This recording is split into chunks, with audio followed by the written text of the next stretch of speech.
everyone. So we're just going to get started shortly. We have the wonderful Sadie Boyd, who is talking about a day in the life of a 2D environment artist. She is based at Arcane Studios in Austin, Texas. So we have a pre-recorded video for Sadie. We're just going to start that now, and feel free to send through any questions to her. My name is Sadie Boyd. I am a Twitter. 2D environment artist at Arcane Studios Austin. And before we dive in, I wanted to say thank you to NZGDC for having me and allowing me to kind of stumble my way through this panel and talking about a day in the life of a 2D environment artist. I want to say I apologize if there's any technical difficulties or if you see my cat running in the background. I had to pre-record this panel for the time being, so hopefully it comes through well. And I hope that today through the panel folks can take a tiny bit from this and apply it to their own art journey.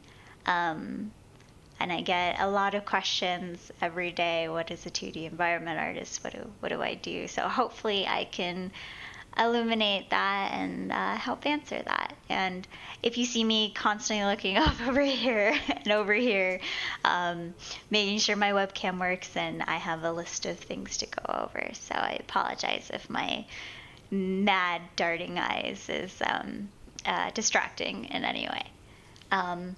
But yeah, I'll just kind of dive into it. So in October of this year will be my 8 years in the game industry. Half of that was doing QA and half of that is doing art.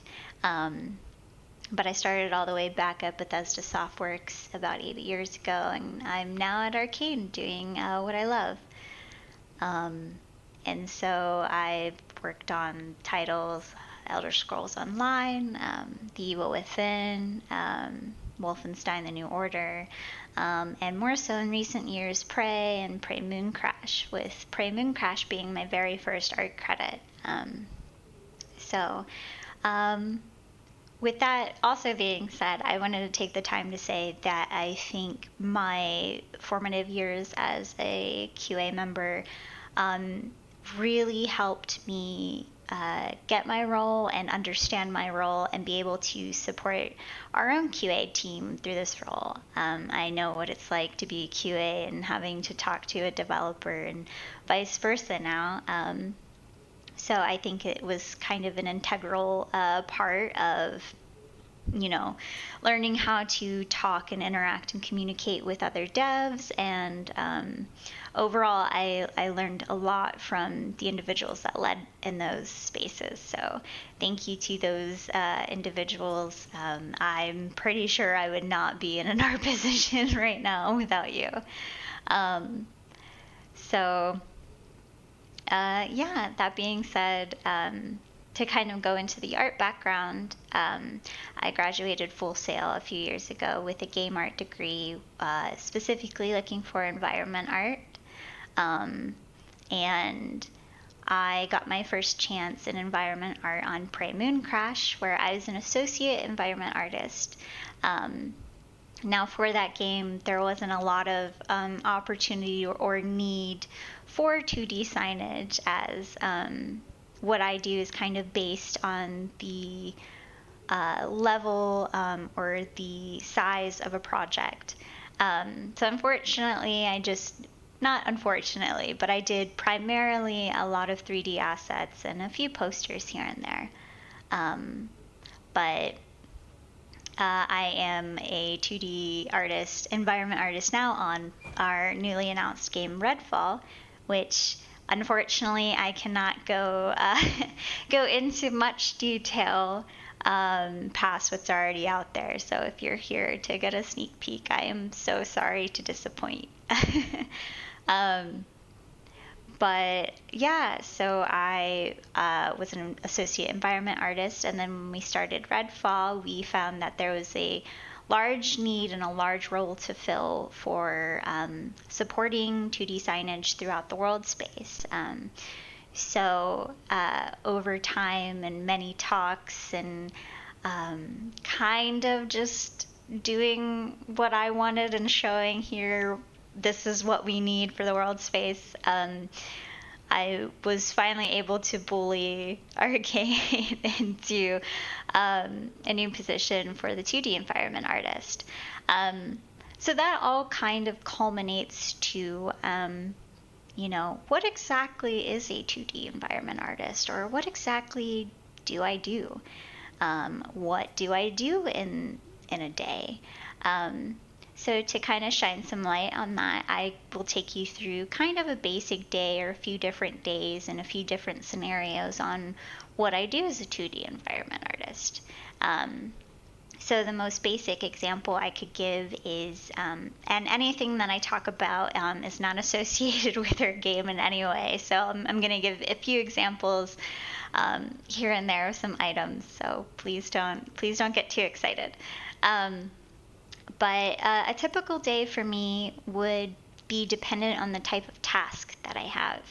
And so for a normal task for this example, I would come in the morning and I would have a task that says, hey, we need a logo or brand design for this, farm or this farmer's truck that he brings produce back and forth into the town or something.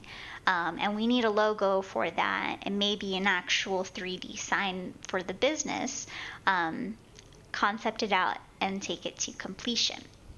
So a basic morning for that would be I would sit and reference gather a ton of different images, especially looking at other farming logos or brands to not necessarily copy what they have or copy their style, but to kind of see what the general look and the general feel and this overall style of what is already out there.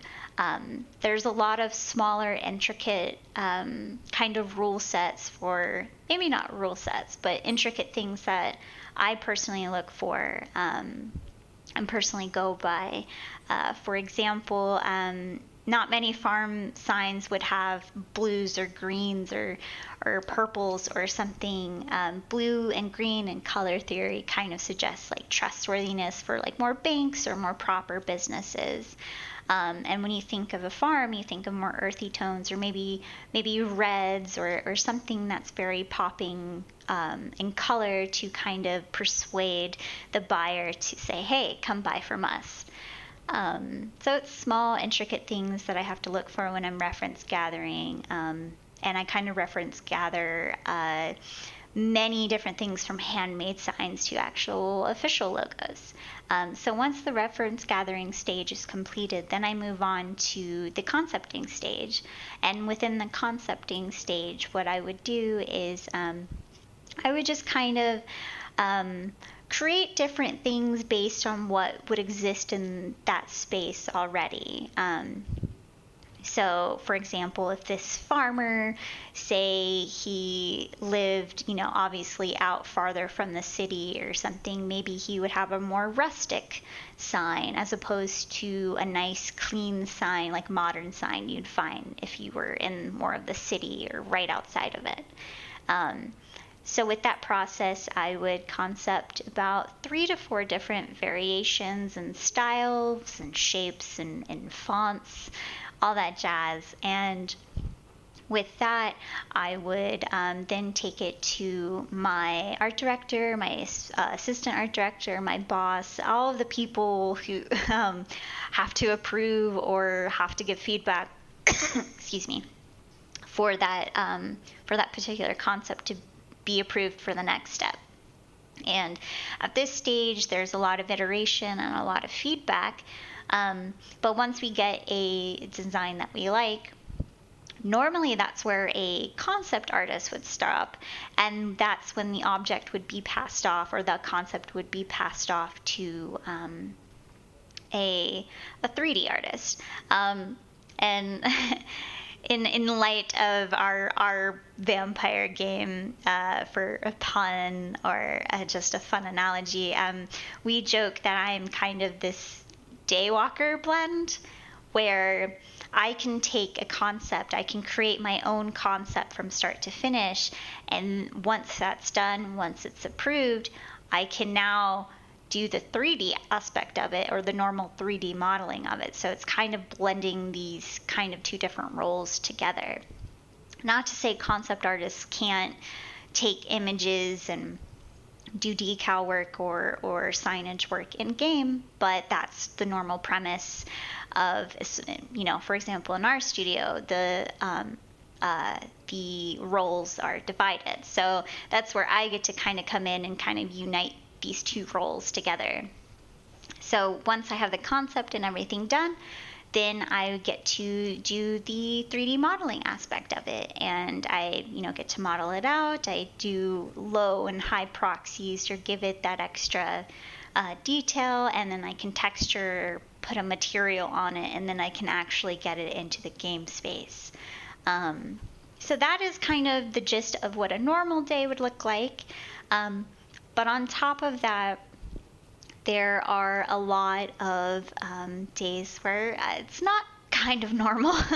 A lot of my days during the week are spent actually in meetings, or writing documentation, or doing just checks for all of the signage to ensure that legal won't hunt me for sport, just in case, and a real world establishment is the same as, an in-game one. So I do a lot of font management, legal management, documentation, writing up style guides for the 2D art and for the 2D stuff in the game space.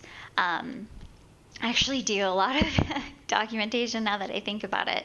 But on top of all of that, the meetings, I believe in my position, communication is one of the top things that I do day to day.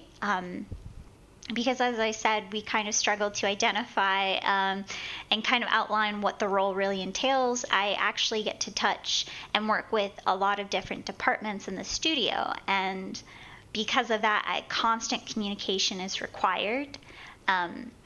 One of the things that I have the privilege and good fortune of being able to do is help execute the environmental storytelling of a space.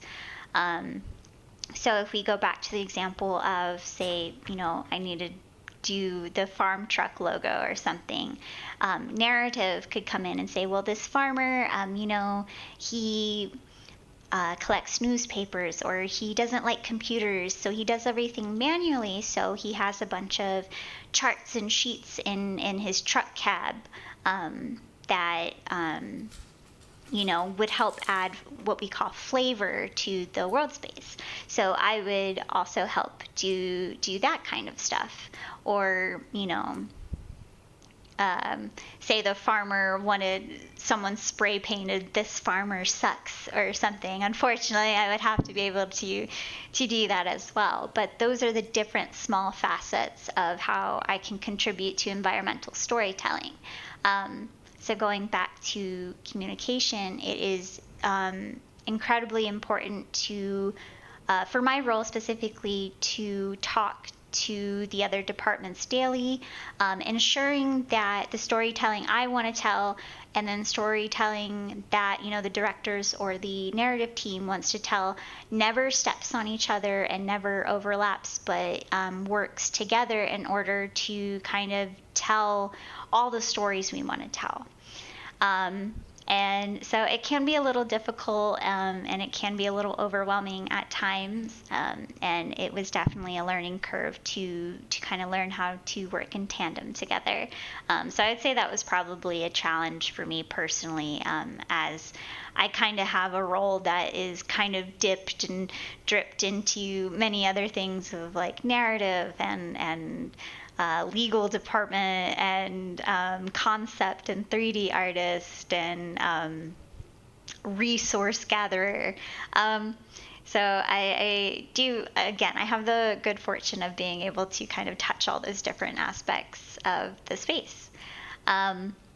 So that also kind of boils down to the different roles that are within my particular role. And so I kind of went over it earlier with there's, graphic design and logo and branding design. There's legal, there's, doing font and legal management. There's also kind of visual designing. Like I have been able to do some UI elements here and there. And I also help with identifying the style through like outsourced support or something like that, ensuring that they know the 2D style and that it gets approved by me and so on. So and within that too, there are certain smaller subsections of like with the graphic design, knowing color theory and branding and all that, which I learned on my own that helps contribute to my role. So go over a little bit of the day-to-day. One of the things that I kind of wanted to talk about that influences everything too is with the graphic design and the logo and the branding. There's this fine line that you have to walk in order to kind of adapt those things for a game space. And an example of this would be, say for our lovely little example of this farm truck, say on a normal farm trunk, the font would be, you'd have this huge font, this little tiny font underneath it at a 12 point. But unfortunately for the game space, you have to find this line of you have to help direct the player, or the player should get all of the information they need from first glance. So this font discrepancy of, well, this is what it looks like in the real world. You no longer can follow that rule, or no longer follow rules that would exist in the real world, and instead you have to adapt them for a game space. And unfortunately, there's no hard set rules for those, and it's kind of a case-by-case basis.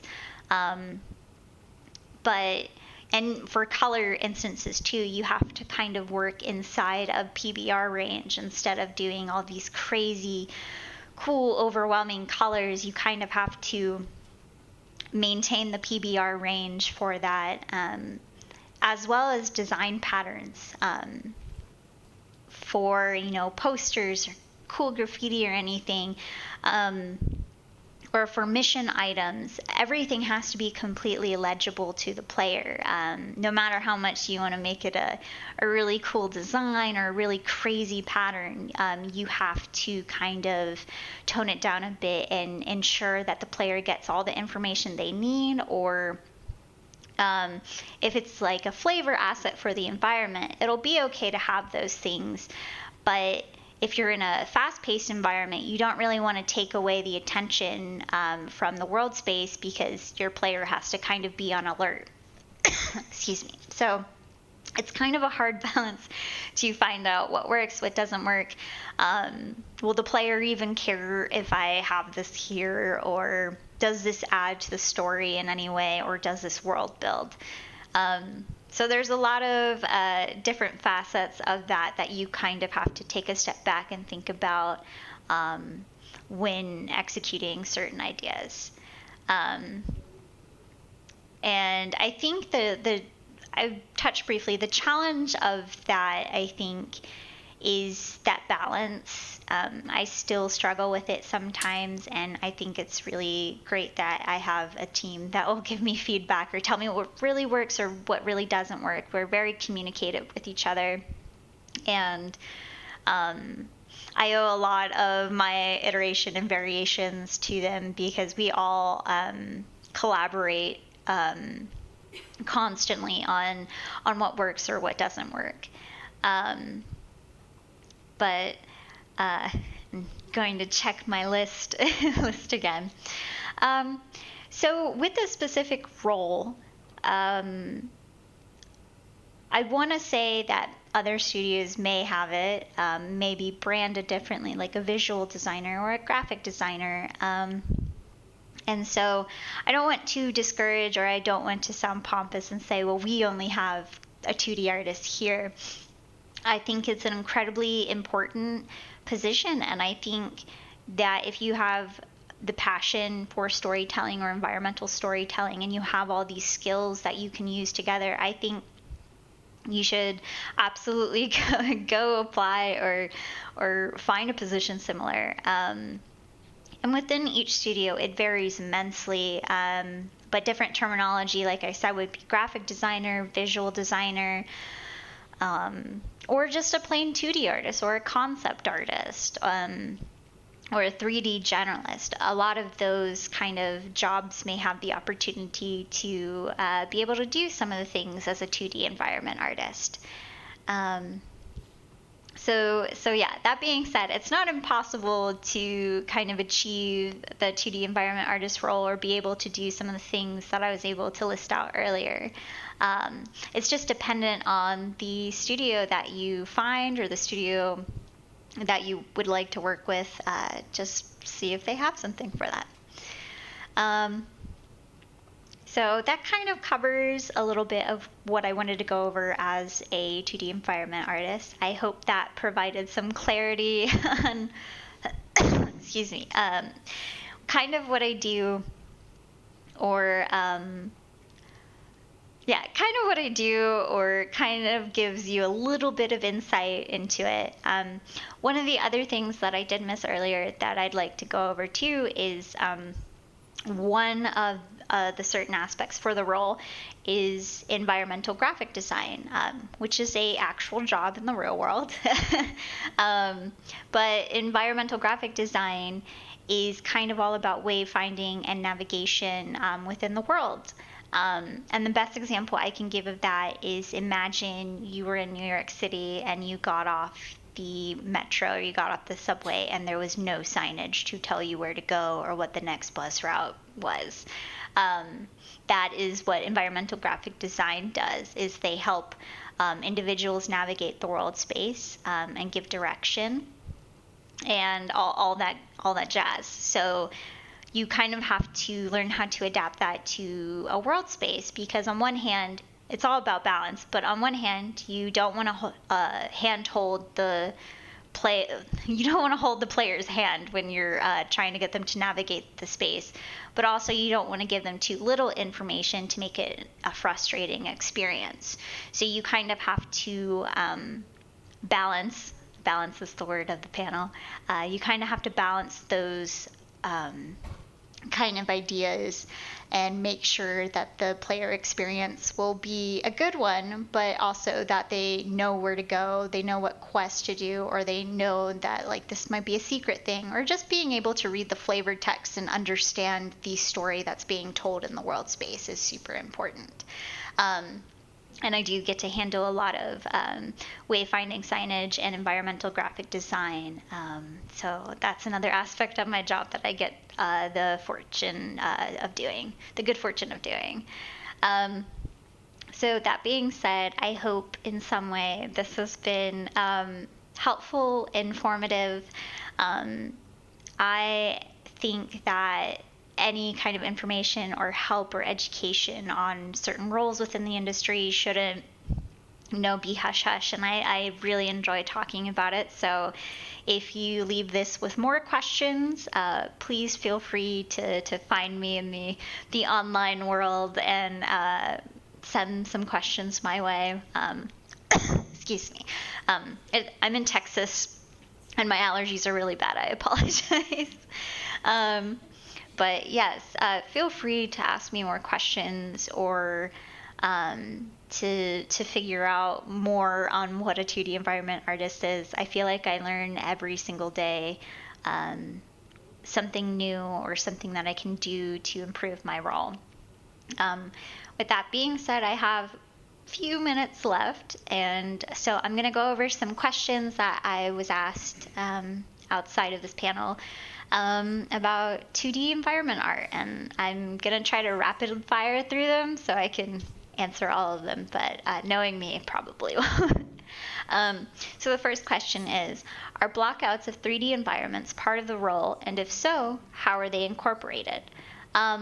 So I actually, sometimes if I'm struggling on a concept, I will actually go into a 3D modeling program, and I will block out and model what I want the concept to be. Sometimes I do this with more intricate shapes, like maybe signs with more circular patterns or curved patterns that I'm just not getting.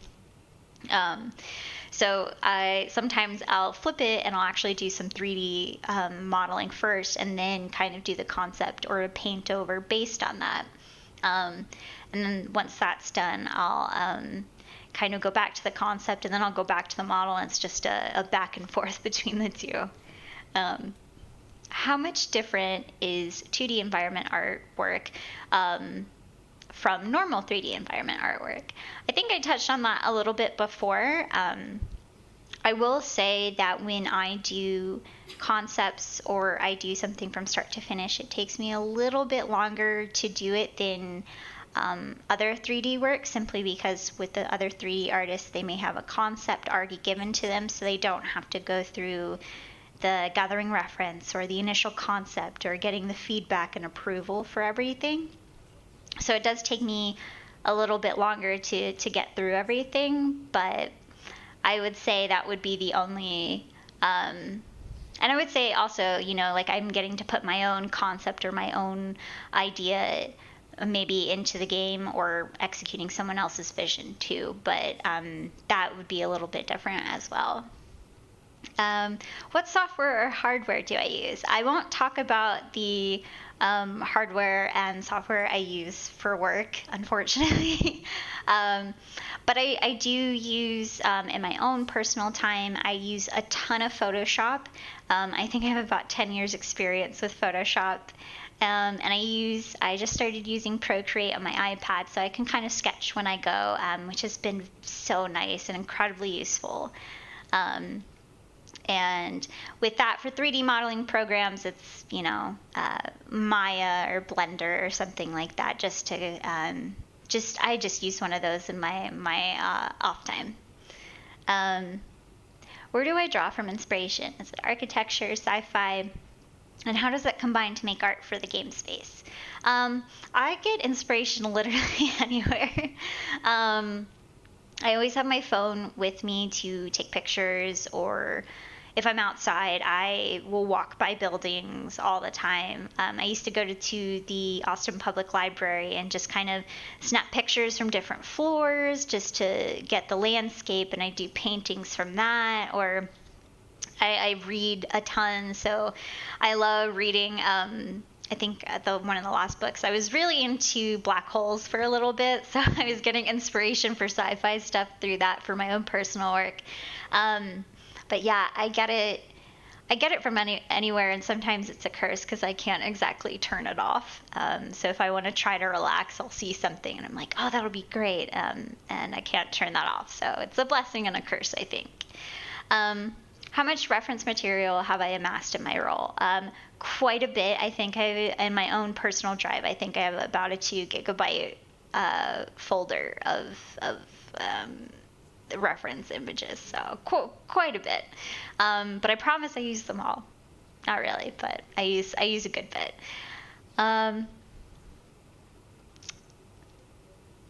Do you often notice surfaces out in the world and find inspiration with them? That kind of ties into earlier, but I do notice, and I think other fellow environment artists agree, like if you see a really nice brick out in the wild or some concrete or something, those kind of surfaces you definitely take more of a liking to than a normal person would.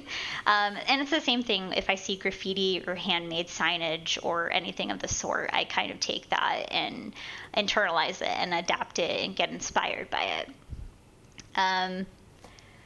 So I have a few others, but unfortunately, I think my time here is coming to a close on this panel. So again, if you have any additional questions, feel free to reach out to me at any time. I'm more than happy to answer them. And I wanted to take the opportunity again to thank NZGDC for having me and letting me kind of talk passionately about 2D environment work. And yeah, I hope you were able to take something away from this and learn something and maybe apply it to your own art journey. So thank you again, and nice talking to everybody. Bye.